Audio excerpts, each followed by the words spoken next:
Praise the Lord. Hallelujah. ஸ்தோத்திரம். Hallelujah. கர்த்தர் நல்லவராகவே இருக்கிறார். ஆமென். முதலாவது பெரிய பாடல் புத்தகத்திலே 417வது பாடல் பாடலாம். விந்தை கிறிஸ்து இயேசு ராஜா உந்தன் சிலுவை என்பேன். ஆமென். கிறிஸ்துவலாக இருந்தால் நம்ம இயேசுடைய சிலுவை குறித்து அதிக மேன்மை பாராட்டலாக இருக்க வேண்டும். ஏன்னா நமக்கு ரட்சிப்பு அதனால தான் நமக்கு கிடைச்சிருக்கு. ஆமென். விந்தை கிறிஸ்து இயேசு ராஜா உந்தன் சிலுவையின் மேன்மை, உந்தன் சிலுவையின் மேன்மை. விந்தை கிறிஸ்து இயேசு ராஜா உந்தன் சிலுவையின் மேன்மை, உந்தன் சிலுவையின் மேன்மை. சுந்தரம் மிகும் இந்த பூவில், சுந்தரம் மிகும் இந்த பூவில் எந்த மேன்மைகள் எனக்கு இருப்பினும், எந்த மேன்மைகள் எனக்கு இருப்பினும் விந்தை கிறிஸ்து இயேசு ராஜா உந்தன் சிலுவையின் மேன்மை, உந்தன் சிலுவையின் மேன்மை. திரண்ட ஆஸ்தி உயர்ந்த கல்வி செல்வாக்குகள் மிக இருப்பினும், திரண்ட ஆஸ்தி உயர்ந்த கல்வி செல்வாக்குகள் மிக இருப்பினும் குருஸ்தை நோக்கி பார்க்க எனக்கு, குருஸ்தை நோக்கி பார்க்க எனக்கு உரிய பெருமைகள் யாவும் அற்பமே, உரிய பெருமைகள் யாவும் அற்பமே. விந்தை கிறிஸ்து இயேசு ராஜா உந்தன் சிலுவையின் மேன்மை, உந்தன் சிலுவையின் மேன்மை. குருவே ஆசிக்கெல்லாம் ஊற்றப்பட்ட ஜீவநதியாம், குருவே ஆசிக்கெல்லாம் ஊற்றப்பட்ட ஜீவநதியாம். துங்கரத்த ஊற்றில் மூழ்கி, துங்கரத்த ஊற்றில் மூழ்கி தூய்மையடைந்து மேன்மையாகினே, தூய்மையடைந்து மேன்மையாகினே. விந்தை கிறிஸ்து இயேசு ராஜா உந்தன் சிலுவையின் மேன்மை, உந்தன் சிலுவையின் மேன்மை.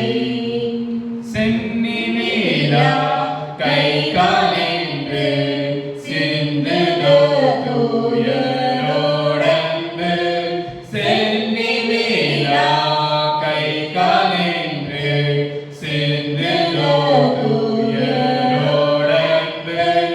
மன்னாயிதை போன்ற காட்சி, மன்னாயிதை போன்ற காட்சி என்னாலிலுமே எங்கும் காணி, என்னாலிலுமே எங்கும் காணி.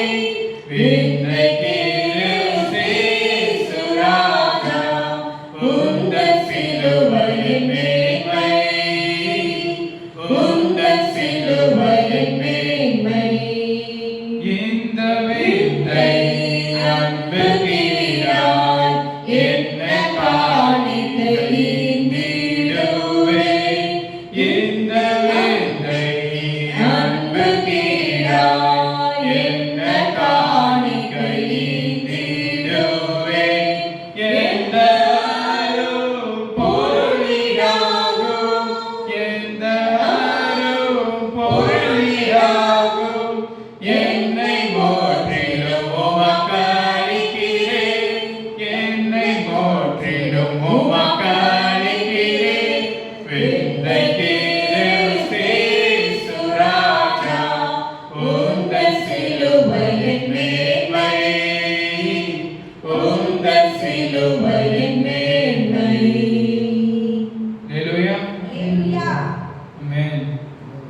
அடுத்த ஒரு பாடல் பாடுவோம்.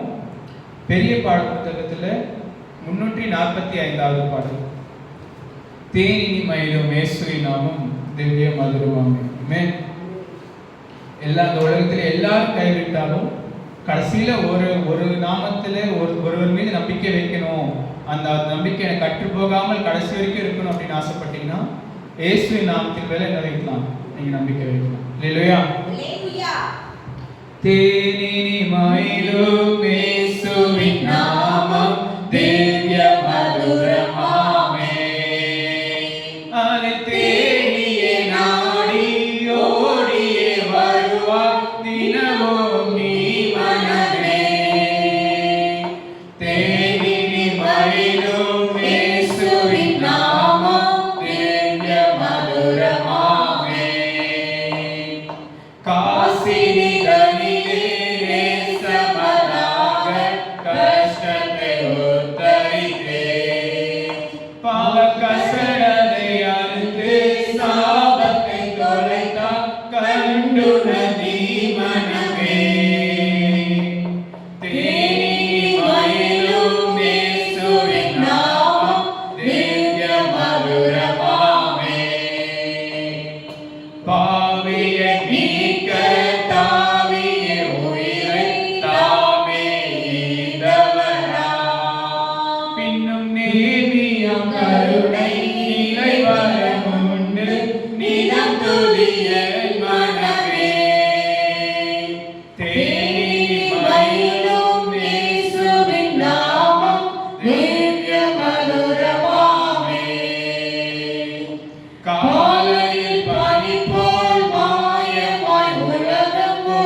அடுத்த பாடல் பெரிய பாடல் புத்தகத்திலே 256வது பாடல். நான் செல்லும் பாதையை நேசர் அறிவாரே, நாசம் அணுகாமல் காப்பாரே. அல்லேலூயா. நாம் செல்லும் பாதை வெளியில யாருக்குமே தெரியாது. வெளியில எல்லாமே நல்லா இருக்கிற மாதிரி இருக்கும். வெளியில வந்துட்டு ஏதேன் தோட்டம் போல, ஏதேன் தோட்ட வாழ்க்கை போல இருக்கும். ஆனா அதுக்குள்ள இருக்கிற பாடுகள் வந்துட்டு கர்த்தர் தான் அறிவார். அல்லேலூயா. இயேசுடைய வாழ்க்கையை கூட பார்க்கும் பொழுது அவர் வந்துட்டு கடைசியில சொல்றாரு சீஷர்கள்ட்ட, என்னோட சோதனைகள் எல்லாவற்றிலும் நீங்க என்னோட கூட இருந்தீங்க. நம்ம இயேசுக்கு என்ன சொல்ல நினைப்போம்? ஏன்னா அவர் வந்துட்டு அற்புதங்கள் செய்யறாரு, அநேகருக்கு சுஸ்தம் தராரு, வியாதிகளை சுஸ்தமாக்குறாரு. நம்ம ஜெபிக்கிறதுலாம் என்னது? ஆண்டவரை மகிமைப்படுத்துங்க, இவ்வளவு மகிமைப்படுத்துங்க. ஆனா அவ்வளவு எல்லாம் அவர் செய்தாலும் அவருக்கு தனிப்பட்ட விதத்துல அநேக பாடுகள் இருந்தது. அது வந்து வேதத்துல குறிப்பிடப்படாது, ஏன்னா தெரியாது இல்லையா? அப்போ அந்த சோதனை எல்லாத்தையும் நீங்க என்னோட இருந்தீங்கன்னு சொல்லும் பொழுது, அதே மாதிரி இப்ப நம்மளுடைய வாழ்க்கை நாம் செல்லும் பொழுது தேவன் ஒருவரே நம்மளுடைய வழிகளை அறிந்தவராக இருக்கிறார். இல்லையா? பாட்டு பாட இன்னி பாட்டு பாடும். பெரிய பாடம் வந்து 256வது பாட்டு. நான் செல்லும் பாதையின் நேசர் அறிவாரே, நாசமணுகாமல் காப்பாரே.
கண்ணீர் தடாகமாய் மாற்றுவார். நான் செல்லும் பாதையின் நேசரறிவாரே, நாடுகாமல் காப்பாரே. பாடுகள் சகித்த இயேசு, அவர் நடந்த பாதையிலோ. பாடுகள் சகித்த இயேசு,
மங்கள கீதம் முழங்க சபையெங்கும் துதிகளை சாற்ற எங்களின் மன்னவன் மங்கிடா நீதியின் செங்கோல் ஓங்குமே நித்தியம். அல்லேலூயா.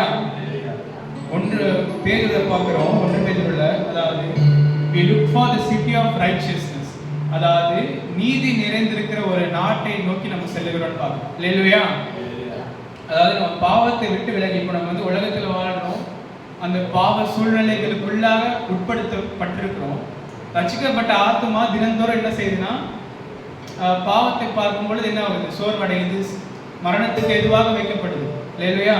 பவுல் தான் சொல்றாரு, ஐ டை டெய்லி, தினந்தோறும் நான் மரிக்கிறேன் அப்படின்னு 1 கொரிந்தியர் 15ஆம் அதிகாரத்தில் போட்டிருக்கு. தினந்தோறும் மரிக்கிறேன். எதுக்குன்னா தினந்தோறும் இந்த பாவ காரியங்கள், உலக காரியங்களை பார்க்கும் பொழுது நம்ம விசுவாசிக்கிறதுக்கும் நம்ம நம்பிக்கையாக இருக்கிறதுக்கும் அது கேட்டதாக உலகம் இருக்குது அப்படின்னா அது கேட்டதா இல்லையே அப்படின்ற ஒரு சோர்வுக்குள்ள எப்பவுமே மாறிக்கொண்டு இருக்குது.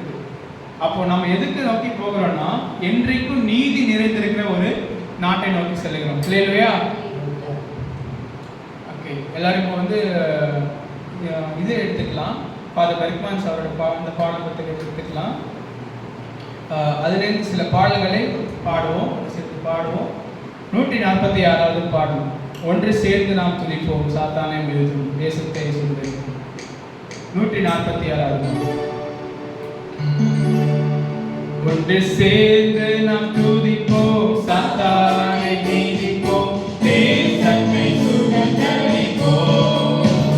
ஒன்று சேர்ந்து நாம் துதிப்போம், சாத்தானை மீதிப்போம், தேசத்தை சுதந்திரிப்போம். நாம் இயேசு நல்லவர், ஒருபோதும் கைவிடார், ஒரு நாளும் விலகிடார். நாம் இயேசு நல்லவர்.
திடீரென வந்து உலகத்தை ஆளவே வருகிறேன் என்று சொல்லி வரவில்லை.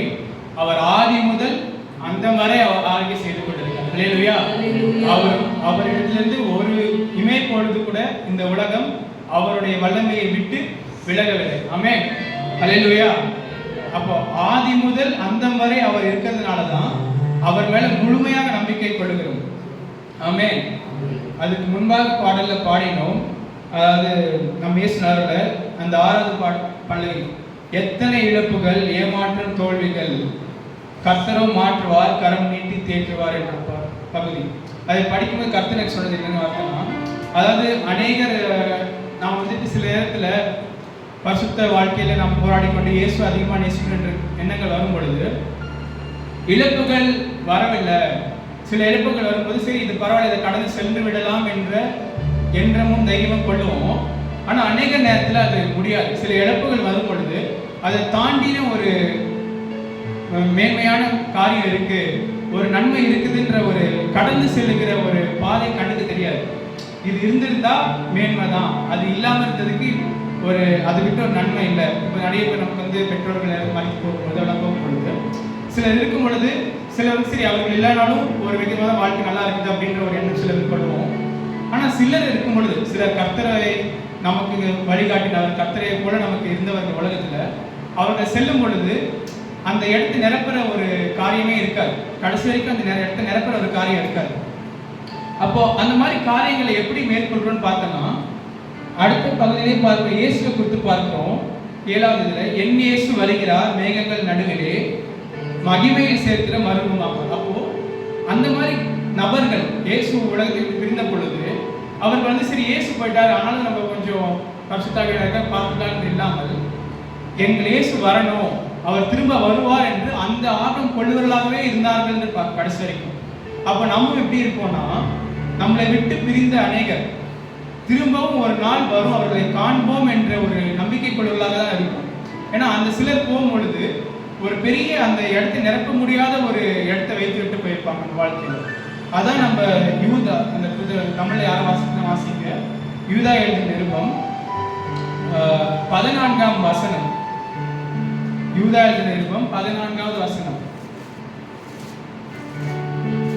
ஆதாமுக்கு 7ஆம் தலைமுறையான ஏனோக்கும் இவர்களை குறித்து இதோ எல்லாருக்கும் நியாய தீர்ப்பு கொடுக்கிறதற்கும் அவர்களில் அவபக்தி உள்ளவர்கள் யாவரும் அவபக்தியாய் செய்து வந்த சகல அவபக்தியான கிரியைகளின் நிமித்தமும் தமக்கு விரோதமாய் அவபக்தியுள்ள பாவிகள் பேசின கடின வார்த்தைகள் எல்லாவற்றின் நிமித்தமும் அவர்களை கண்டிக்கிறதற்கும் ஆயிரமான தமது பரிசுத்தவான்களோடும் கூட கர்த்தர் வருகிறார் என்று முன்னறிவித்தான்.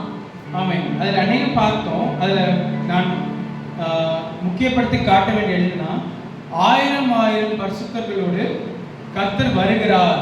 அப்பொழுது அங்கே ஏனோக்கு கூட பார்த்தீங்கன்னா அவர் வந்துட்டு அவருக்கு முன்பாக அவர்களுடைய பெற்றோர்களாக இருந்தாங்க. ஏனோக்கோட பெற்றோர்களாம் அந்த ஆதாம் வரிசையில் பார்க்க மறுத்துட்டு இருக்காங்க. ஆனால் அவருக்கு வந்து என்னன்னா அந்த இடத்தை வந்து நிரப்ப முடியலன்னு பார்க்கணும். அப்போ அவர் கேட்கறது என்னன்னா திரும்ப வர வேண்டும், கர்த்தர் 1000 பரிசுத்தர்களோடு திரும்ப வர வேண்டும். இல்லையா? அப்போ வந்துட்டு நாமும் எப்படின்னா அதில் வந்து வெட்கப்படுறதுக்கான ஒரு காரியமே இல்லை. அதாவது இப்போ நம்மளுடைய வாழ்க்கையில் இவர்கள் இருந்திருந்தா நல்லா இருந்திருக்குன்னு சொல்ற ஒரு அது ஒரு வெட்கத்துக்குரிய காரியம் இல்லை. அது வந்து நம்மளுடைய விசுவாச குறைச்சலையோ பரிசுத்தத்தில் கம்மியாக இருக்கிறதுலையோ பிரிக்காது. அது எதை காட்டுதுன்னா கர்த்தர் செய்த வாக்குத்தத்தம் நிறைவேறும், அதுக்கான நம்பிக்கை நமக்கு மேலே அதிகமாக இருக்கிறது தான் அது காட்டும். இல்லையா? அதனால நம்ம வந்து கர்த்தர் மேல ஒரு வாஞ்சையை வைத்து பாடுவோம். வெர்மான்ஸ் அவருடைய பாட புத்தகத்திலே 209வது பாடல் பாடலாம். கைதட்டி பாடி மகிழ்ந்திருப்போம், கர்த்தர் சமூகத்தில் களி கூறுவோம். எல்லாரும் பாடுற கைதட்டி நல்ல ஆரவாரத்தோடு பாடலாம். கைதட்டி பாடி மகிழ்ந்திருப்போம், கர்த்தர் சமூகத்தில் களி கூறுவோம்.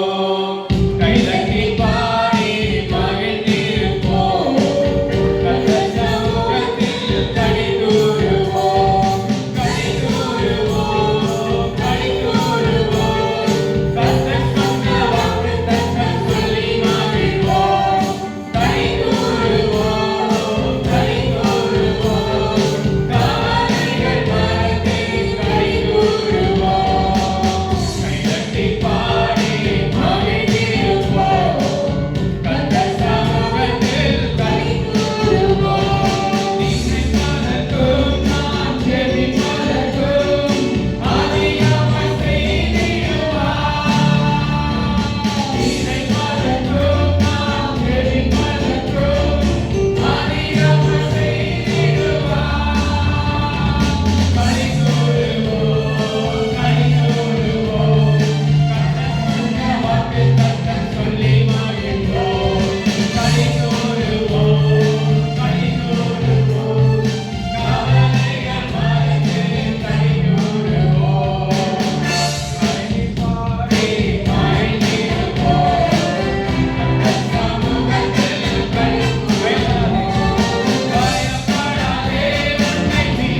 நன்றி ஆண்டவரே அப்பா, இந்த நாள் மணிக்கு எங்களை காத்து கொண்டு வந்தீரே, அதற்காக நன்றி ஆண்டவரே. இன்னும் அநேக காரியங்களை எங்களை காண செய்யுங்க ஆண்டவரே அப்பா. உடைய வாக்குத்தத்தத்தை நம்பி நாங்கள் இருக்கிறோம். எங்களை ஆசீர்வதித்து பாதுகாத்து ரத்த கோட்டைகளை மறைத்துக் கொள்ளுங்க ஆண்டவரே அப்பா. எல்லா கஷ்டம் பாதைகளிலிருந்து விடுவித்து கொள்ளுங்க, விடுதலை பண்ணும், ஆசீர்வதிங்க ஆண்டவரே அப்பா. சோர்வுகள் வரும் பொழுது அதை தாங்க பலனை தந்து நடத்தும், ஆசீர்வதித்து நடத்தும். இயேசு நாமத்தில் பிதாவே, ஆமென்.